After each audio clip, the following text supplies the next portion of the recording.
If you ask me, guys, this voice actor of KO being the only voice actor that voices him in a few occasions, and when I hold his voice throughout this entire episode, she doesn't feel like KO. And I'm fully aware that both actresses voiced KO are female.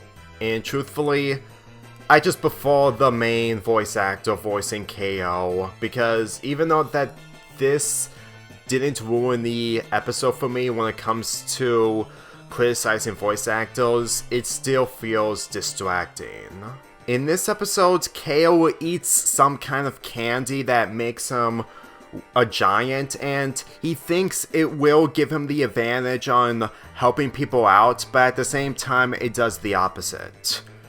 The episode from Chowder, well, Chowder's hand becomes big, even if it's not in the same fashion as in this episode, has similarities considering that Chowder wants to help out other people, and in this case, with KO doing the same thing, it's still relatable even to this day. Granted, it's rare for these types of episodes to happen when it comes to a character becoming a giant, but when it's done right, it kind of shows that in episodes like the Chowder episode and in this episode, it did showcases the child characters like Chowder and KO as the relatability side on trying to make things right to help out other people, but at the same time, it just makes things worse for other people. In the Chowder episode, he did well the first time, but with his hand shrinking and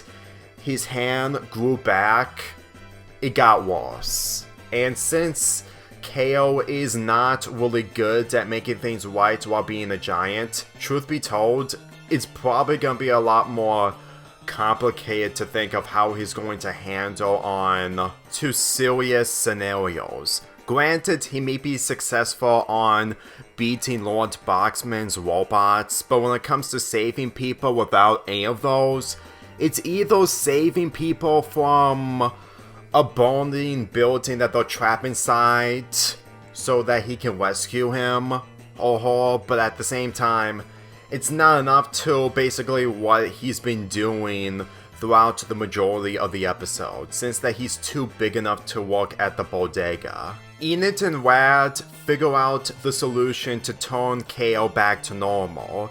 They have to give him the burrito that can turn him back to his normal size. But since KO refuses, he has the task on getting Gauze's keys, and he does it in a way where it's not natural, considering that the car is a toy in KO's size scenario, as the keys fell out and into the sewers. Which made KO convinced that being this size isn't the solution to everything.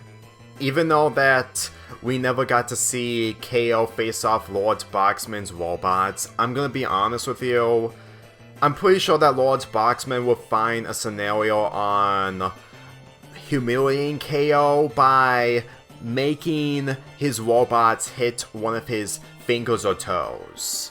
That's basically his weakness, because in all honesty, giants have a weakness of some other way, no matter if you agree with me or not. This concludes of him turning back to normal by eating multiple burritos and manages to achieve Gauze's keys while also encountering a monster along the way in the sewers. Truth be told, this climax isn't memorable, but it's not terrible. It's just a showcase of what KO is really capable of when it comes to his regular size, despite the fact that he is much more smaller. In the scenario, well, in the Shadow and Showdown episode, well, Omi gets shrunk, it becomes the upper hand for him when it comes to the Shadow and Showdown that he went through when it comes to one of the monsters that appear from here and there. I understand that this isn't meant to be a lot more serious compared to that episode, since that it's supposed to be juvenile in a way, while KO's situation is supposed to showcase that being a giant isn't the answer to everything, and his size is something that he should be proud of. But since I've saw him grown up in the final episode, despite the fact that I only used that clip for the end of my intro, honestly, you have to start somewhere when it comes to understanding size when you get older and older. And I'm pretty sure that KO is basically one of those characters that learn that when it comes to hitting puberty. And with how Carol said it about a pebble can only travel when it's a pebble, not a rock, truth be told, it really makes sense. And in all honesty, it may not be the advice that KO took seriously, but then again, this show isn't fully mean-spirited, which is a huge plus. So all in all, this episode is for what it is, and it's better than one of the first episodes from the show. I'm giving this episode a 7.5 out of 10.